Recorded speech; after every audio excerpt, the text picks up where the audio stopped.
우리 옆에 계신 분에게 메리 크리스마스 이렇게 인사하도록 하겠습니다. 네, 메리 크리스마스. 네, 기쁨의 성탄 주일 아침입니다. 제가 한 가지 꼭 사진들을 제가 이제 잘 이렇게 정리해 놓거든요. 그래서 보통 이제 큰 행사가 있거나 아니면 뭐 성탄 주일 예배, 부활 주일 예배, 뭐 추수감사 주일 예배, 또 특별한 뭐 성찬 세례식 이런 게 있으면 이제 교회에서 사진을 찍지 않습니까? 이렇게 이제 우리 유상수 집사님께서 사진을 찍어서 주시면 제가 전체 사진을 꼭 한 장씩 남겨 놓습니다. 그래서 이번에도 작년에 성탄 예배 때 전체 사진을 제가 보고 왔거든요. 제가 뭐라고 기도했을까요? 하나님, 2층에 빈자리가 너무 많네요. 그런데 오늘은 2층에 빈자리가 거의 없습니다. 그리고 1층에는 의자가 부족해서 뒤에 의자를 갖다가 앉으셨습니다. 할렐루야. 네. 그래서 저는 작년 사진을 보면서 하나님, 올해는 빈자리가 안 보이면 좋겠습니다 라는 기도를 하고 있는데, 하나님께서는 뭐 그 기도를 넘어서 정말 아름답게 채워주셔서 감사합니다. 이 귀한 성탄, 우리 주님이 여러분의 삶과 가정과 간절한 기도 가운데 머물고 참된 평화와 생명의 주인이 되시기를 간절히 소망합니다. 사진 한 장 보여드리도록 하겠습니다. 여러분, 1979년 사진입니다. 무슨 사진일까요? 잠깐만요. 우리 아이들만 물어보겠습니다. 얘들아, 이 사진은 무슨 사진 같니?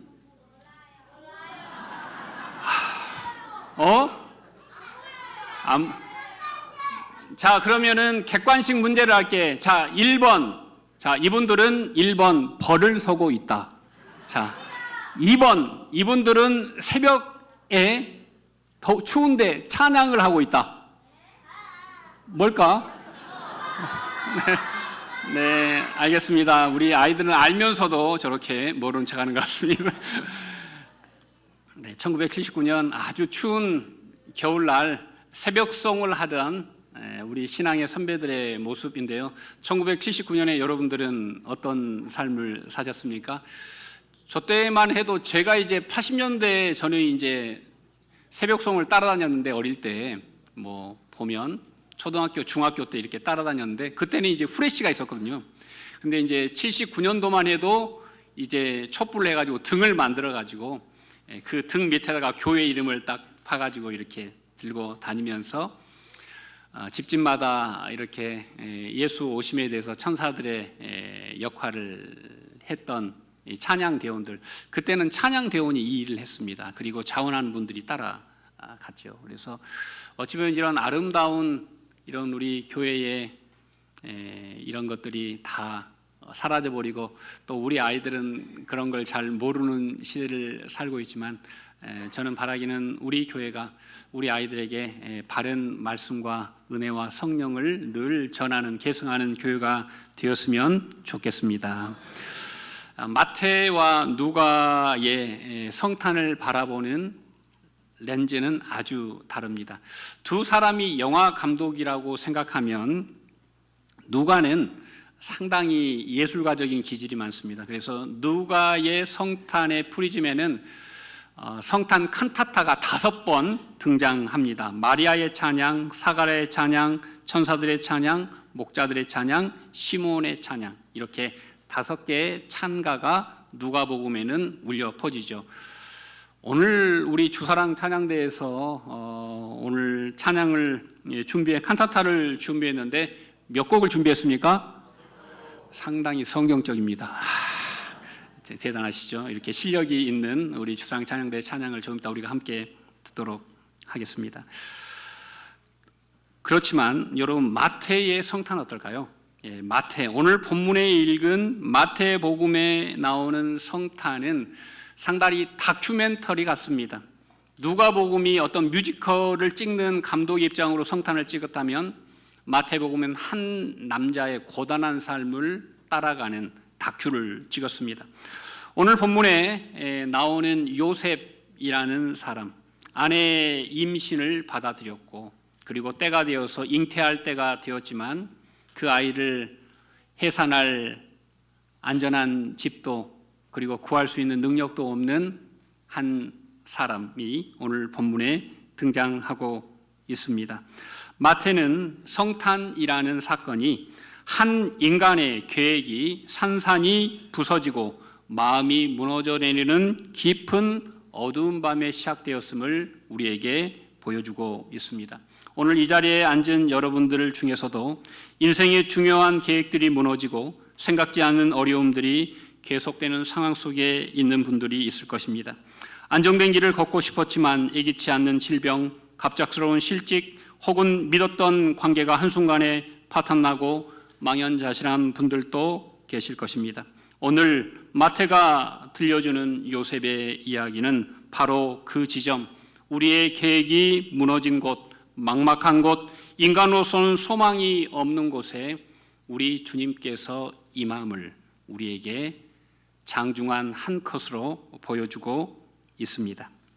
1950년 12월 한국전쟁이 겨울로 접어들어서 한참 치열한 공방전이 있을 때 드디어 중공군이 개입을 하게 됩니다. 그리고 국군은, 연합군은 속절없이 밀려서 내려갈 수밖에 없었는데요. 서울을 포기할 그때 마지막까지 미국 제5공군 부대가 인천에 주둔하고 있었는데 상부에서 명령이 왔습니다. 모든 것들을 버리고 철수하라. 자, 그런데 문제가 있습니다. 이 인천부두 인근 한 고아원에 그 근처에 있는 모든 고아들을 모았는데 1087명이 있었습니다. 이 명령을 들은 미군 부대가 이 아이들을 포기하고 떠나버리면 이 아이들은 그대로 포화 속에 방치되는 상황이었습니다. 그 당시 5 공군부대 군목이었던 러셀 블레이즈델 중령이었던 목사님은 상관의 명령을 거부하고 남기로 결정합니다. 그리고 그 아이들을 안전한 곳으로 피신하기로 결정을 합니다. 그런데 문제가 있습니다. 1000명이 넘는 아이들을 실어나를 트럭이 없습니다. 인천에서 김포공항까지 싣고 가야지, 트럭을 싣고 가야지 이제 일본에서 온 수송기 16대가 애들을 나눠 싣고 제주도로 떠날 것인데 그 계획을 혼자서 세웁니다. 상관의 명령에 불복종하고 해병대 정신을 가르치면서 너희들 우리가 왜 전쟁을 하냐, 사람을 죽이기 위해서 전쟁을 하는 것이 아니라 살리기 위해서 전쟁을 한다고 설득했습니다. 그래서 공병부대가 그 짐들을 다 버리고 대신 사람을 태워서 김포공항으로 갑니다. 한국에는 그 당시에 수송기가 없었습니다. 16대는 전부 다 일본에 있었습니다. 일본에 무전을 쳐서 그 상황을 알리고 다시 한번 간절히 그 목사님이 부탁했습니다. 일본에서 수송기 16대가 김포공항에 착륙해서 아이들이 오기까지 2시간을 기다렸다고 합니다. 그리고 그 모든 아이들을 태우고 제주도에 도착했고, 그리고 제주도에서 12월 25일 한 농업고등학교에서 아이들과 함께 성탄 감사 예배를 드렸다는 기록이 남아 있습니다. 사진을 여러분들에게 보여드리도록 하겠습니다. 네, 이렇게 이 수송기들이 아이들을 태우고 한 장 더 넘겨주시면 좋겠습니다. 이 아이들을 태우고 갔는데 왼쪽에 여러분들 보시기에 왼쪽에 있는 분이 러셀 중령 목사님이십니다. 이 작전의 이름이 뭔지 아십니까? 유모차 공수작전입니다. 재미있는 작전 이름을 붙였죠. 이 작전은 성공했습니다. 하지만 이 일로 러셀 목사님은 군사재판에 회부되었습니다. 죄목은 2가지였습니다. 상관명령 불복종죄 그리고 규정 위반. 수송기에 민간인을 태울 수 없고 철수하라고 했을 때 철수하지 않았다고 해서 이분은 군사법원에 회부되었습니다. 이분은 마지막 상고에서 이렇게 이야기했습니다. 저는 군인의 목적이 죽이는 것이 아니라 생명보호라고 믿습니다. 그리고 저는 해병대 군목입니다. 저는 다시 한번 이 기회가 와도 저는 사람을 살리는 선택을 할 것입니다 라고 이야기했다고 합니다. 이분은 어떻게 됐을까요? 네, 무죄로 풀려났고 훗날 대령으로 예편하게 되었습니다. 2025년 광주 충현원에서 열린 한국전쟁고아 구출작전 75주년 기념식에서 한미 공군 군종 관계자들이 그의 동상 앞에서 헌화하며 이런 구호를 외쳤습니다. 공군력의 본질은 파괴가 아니라 가장 연약한 생명을 품는 사랑이다. 이분은 고인이 되셨습니다. 하지만 이분의 선택 때문에 살아남은 천여 명의 아이들은 지금 약 70대 후반에서 80대 노인이 되었습니다. 그 중에 한 권사님은 지금 영락교회 권사님으로서 정말 아름답게 신앙생활을 하고 계십니다. 사랑하는 광영중앙교회 성도님들, 우리는 한 시대를 살아갑니다. 그리고 한 때를 살아갑니다. 어느 누구도 200년, 300년을 살 수 없습니다. 하나님은 우리에게 딱 한 번에 한평생이라는 기회를 허락하여 주셨습니다. 여러분, 우리에게 주어진 그 시간을 여러분들은 어떻게 사용하고 계십니까? 앞으로 그 시간들을 누구를 위해서 그리고 어떻게 사용하기로 결정하십니까? 반하기는 우리 주님처럼 또 오늘 함께 나눴던 러셀 목사님처럼 한 생명이라도 살리기 위해서 애를 쓰는 여러분의 귀한 인생이 되시기를 간절히 소망합니다. 오늘 짧게 두 가지만 말씀을 전하려고 합니다. 첫 번째로 오늘 요셉의 꿈은 하나님의 계획에 즉시 순종함으로 그 꿈이 이루어지게 됩니다. 여러분 최근에 꿈을 꾸신 적 있습니까? 네. 그래, 너희들 반응이 참 좋다. 네, 아마 이렇게 이야기할 거예요. 나는 꿈을 꾸지 않아요, 목사님. 그런데 여러분 의사들의 말을 들어보면 꿈을 꾸지 않는 사람은 아무도 없대요. 다 꿈을 꾼대요. 그런데 꿈을 기억하지 못하는 것뿐이래요. 제가 몇 달 전에 어마어마한 꿈을 꿨습니다. 제가 어느 길을 가는데 온통 다 변이에요. 변을 뚫고 가는 거예요. 근데 나중에 제가 검색해 보니까 이거 정말 대단한 꿈이래요. 이거 로또를 사면 바로 되는 꿈이래요. 그래서 제가 정말 고민했습니다. 왜냐하면 광양에서 가장 유명한 로또집이 저희 교회 권사님 집이라 목사가 로또를 사러 가면 참 이게 폼이 나지 않잖아요. 그래서 제가 고민하다가 어떻게 했을까요? 로또를 샀을까요? 안 샀을까요? 안 샀습니다. 대신 제가 하나님께 이렇게 기도했습니다. 하나님, 제가 이 꿈을 하나님께 팝니다. 제가 치사하게 내가 세상에서 이걸로 세상에서 한 건을 바라지 않겠습니다. 대신 하나님, 제가 이거 포기하니까 하나님께서 우리 교회를 은혜로 채워달라고 제가 그렇게 기도했는데 하나님께서 오늘 보니까 은혜로 채우셨네요. 그래서 참 감사하게 생각합니다. 제가 히브리어 꿈이라는 단어를 찾아보니까 꿈의 원래 단어를 만든 단어가 두 개가 있는데 하나는 달걀 노른자라는 단어가 하나 있고 또 하나는 생명의 회복이라는 단어가 있었습니다. 그러니까 여러분 꿈이라는 건 무엇입니까? 꿈은 생명의 근원과 생명의 회복이 담긴 것이 꿈인데요. 자, 그러면은 여러분 우리가 정말 좋은 꿈은 뭘까요? 우리 아이들이 정말 좋은 꿈은 뭘까요? 그 꿈은 내가 잘 되는 게 아니라 내가 잘 되어서 다른 사람을 회복시키고 다른 사람을 살려내는 게 가장 좋은 꿈입니다. 오늘 본문에 나오는 요셉의 꿈이 바로 그런 꿈인데요. 우리 13절 말씀 한번 같이 봉독하도록 하겠습니다. 그들이 떠난 후에 주의 사자가 요셉에게 현몽하여 이르되 헤롯이 아기를 찾아 죽이려 하니 일어나 아기와 그의 어머니를 데리고 애굽으로 피하여 내가 내게 이르기까지 거기 있으라 하시니. 아멘. 자, 요셉이 꿈을 꿉니다. 그런데 꿈의 내용이 무섭습니다. 헤롯이 아기를 죽이려고 하니까 일어나서 그의 어머니를 데리고 애굽으로 피하여 내가 내게 이르기까지 거기 있으라. 자, 여러분 꿈이면 깊은 밤 아닙니까? 그런데 여러분 그 꿈에 대한 순종을 요셉이 어떻게 할까요? 그는 즉시 순종합니다. 그리고 즉시 짐을 싸서 막 해산한 지 얼마 안 되는 아내를 부축해서 데리고 먼 애굽으로 피난을 떠납니다. 자, 지금 있는 베들레헴에서 아래로 애굽으로 가는 여정은 정말 깁니다. 지금으로 해도 차로도 어마어마한 시간이 걸리는 먼 길이고 게다가 그 길은 거의 광야와 사막으로 이루어진 길입니다. 물을 찾기가 점점 힘들어지는 노상이죠. 하지만 지금 준비된 게 있습니까? 준비된 게 아무것도 없습니다. 그들 손에는 황금 유황 몰약밖에 없습니다. 아무것도 없어요. 하지만 요셉은 즉시 일어나 떠납니다. 자, 14절 보시죠. 자, 함께 읽겠습니다. 요셉이 일어나서 밤에 아기와 그의 어머니를 데리고 애굽으로 떠나가. 네, 여기에는 즉시라는 단어가 빠져 있는데요. 그들은 즉시 순종해서 떠납니다. 헤롯의 군사들은 언제 올까요? 헤롯의 군사들은 새벽 날이 밝기 전에 말을 타고 들이닥칩니다.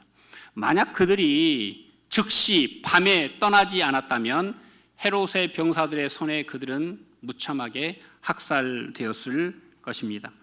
요셉은 하나님 앞에 온전한 순종을 했는데 그 온전한 순종이 뭐냐면 바로 즉시 순종하는 것이었습니다.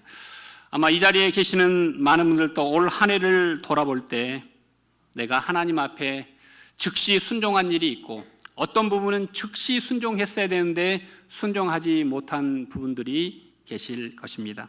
바라기는 밝아오는 새해에 하나님의 말씀 앞에 또 성령의 음성 앞에 즉시 순종하여서 나도 살고 또 주님의 뜻도 살리는 역사가 일어나시기를 간절히 소망합니다.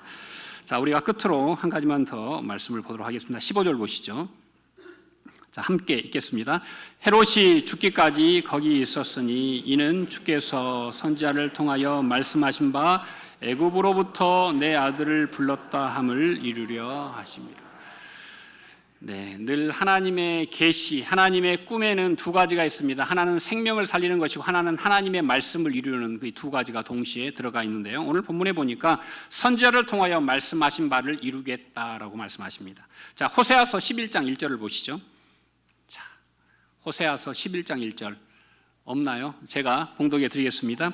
내가 내 아들을 애굽에서 불러내었다. 이것이 오늘 본문 15절에 나오는 선지자를 통해서 말씀하신 예언의 말씀입니다. 자, 예수님을 어디로 부르신다고요? 애굽, 지금의 이집트로. 그래서 나중에 여러분 이집트에 가시면 뭐 볼 게 많습니다. 여러분 어디 가시고 싶으세요? 피라미드, 스핑크스 뭐 이런 거 보시잖아요. 카이로에 가면 예수님 피난교회가 있습니다. 예수님께서 애굽에 피난 오셔서 거처했던 곳에 교회가 세워져 있는데 그 교회를 가리켜서 예수님 피난교회라고 이름을 붙여 놓았습니다. 호세아서에 보니까 내가 내 아들을 애굽에서 불러내었다라고 기록하고 있습니다. 애굽으로 피신하라는 명령은 단순한 도피가 아니라 구속사적인 의미가 있습니다. 이스라엘의 백성들의 근원이 어디입니까? 애굽에서 종살이 할 때 출애굽으로부터 이스라엘이라는 단어가 시작됩니다. 노예였다가 하나님의 군대 이스라엘이 그들은 되었습니다. 자, 그래서 이스라엘 백성들은 어떤 사람이 이스라엘 백성이에요? 출애굽을 경험하고 그리고 출애굽의 전통을 지키는 사람들이 바로 이스라엘 사람들입니다. 그래서 유대인들이 가장 크게 지키는 절기가 유월절입니다. 패삭이라고 하죠. 보통 일주일에서 2주 정도의 긴 연휴 기간입니다. 자, 오늘 본문에 예수님을 애굽으로 하나님이 불러들이고 다시 애굽에서 유대 땅으로 돌아가게 하는 건 무엇의 재현일까요? 바로 출애굽의 재현이라는 것입니다. 출애굽할 때 바로 왕의 폭정으로 사내 아이를 다 죽이는 라마에서 슬피 우는 눈물들이 있었듯이 예수님 시대 헤롯 왕이 베들레헴 인근에 사는 사내 아이들 2살 이하의 아이들을 모두 다 몰살하는 폭정이 같이 있었다. 그래서 이 두 가지의 출애굽이 다시 한번 하나는 이스라엘 백성들이 하나는 예수 그리스도가 그걸 감당하는 내용이 오늘 본문에 기록되어져 있는 것입니다.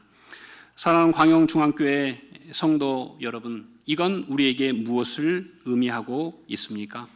아무리 그 시대의 주인인 바로와 헤롯의 잔인한 폭정 속에서도 하나님의 구원의 사역은 연약한 한 아기 갈대 상자에 든 모세와 그리고 마리아의 품 안에 있는 아기 예수를 통해서 이 시대가 완전히 변한다는 것을 우리에게 증거하고 있는 것입니다.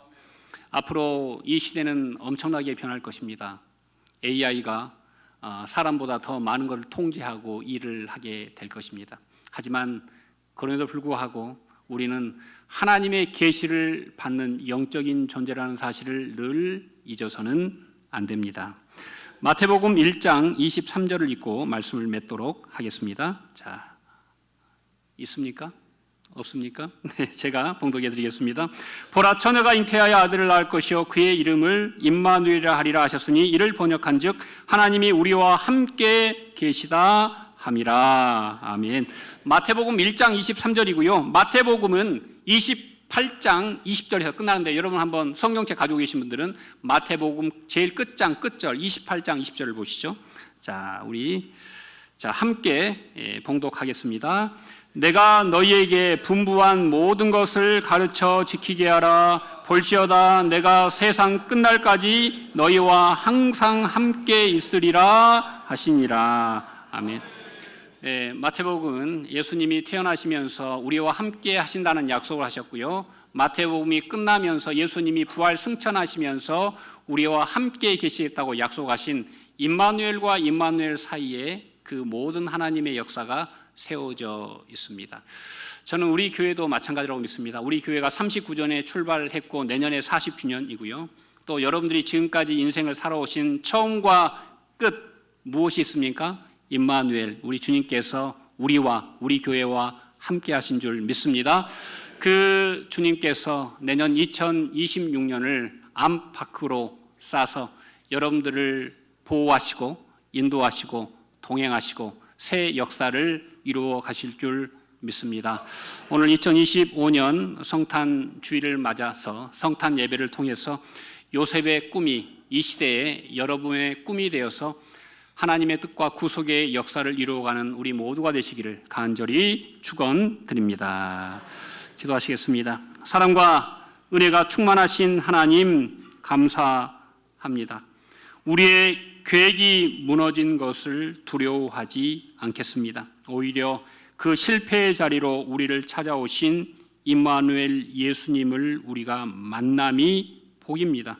세상 끝날까지 우리와 함께 하시겠다는 그 약속을 붙들고 세상 속으로 담대히 나아가 생명을 살리고 돌보는 우리 모두가 되게 하여 주시옵소서. 예수님 이름으로 간절히 기도드립니다. 아멘.